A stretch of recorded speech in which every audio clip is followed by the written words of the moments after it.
তুমি আর অনেক ঘুরবি না। মানে আমরাও তো ভুল করছি, তাই না? তোমাকে কেন বলছি বস্তিতে আর কখনো আসবে না? কেন আসবো না?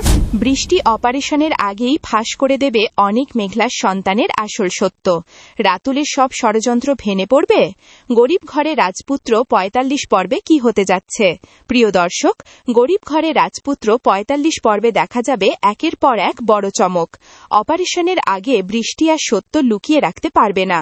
সে সিদ্ধান্ত নেবে অনিককে সব জানিয়ে দেবে যে তাদের সন্তান এখনো বেঁচে আছে এবং এতদিন কার কাছে ছিল। কিন্তু বৃষ্টির এই সিদ্ধান্তের খবর পেয়ে রাতুল নতুন করে ভয়ঙ্কর ষড়যন্ত্র শুরু করবে। এদিকে অনিক ও মেঘলা একসঙ্গে সরকারি তদন্তে উপস্থিত হবে। অনিকের দেওয়া প্রমাণে রাতুলের সাজানো দুর্নীতির অভিযোগ একে একে ভেঙে পড়বে। শালিমা গ্রুপের প্রজেক্ট আবার চালু হওয়ার সম্ভাবনা তৈরি হবে।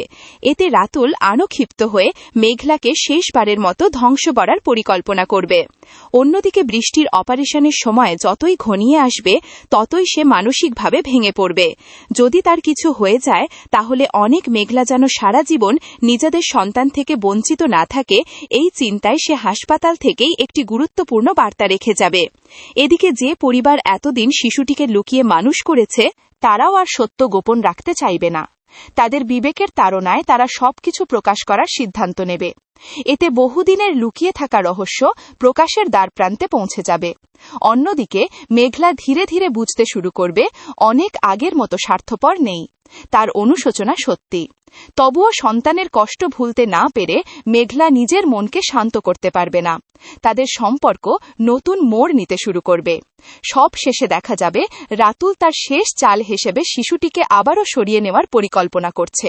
কিন্তু এবার সে বুঝতে পারবে না তার প্রতিটি পদক্ষেপের ওপর নজর রাখা হচ্ছে। তাহলে কি ৪৫ পর্বেই প্রকাশ পাবে অনেক মেঘলার সন্তানের আসল পরিচয়? রাতুল কি অবশেষে ধরা পড়বে, নাকি আবারও নতুন কোনো ষড়যন্ত্রে সবাইকে অবাক করবে? এই সব প্রশ্নের উত্তর মিলতে পারে গরিব ঘরে রাজপুত্র ৪৬ পর্বে।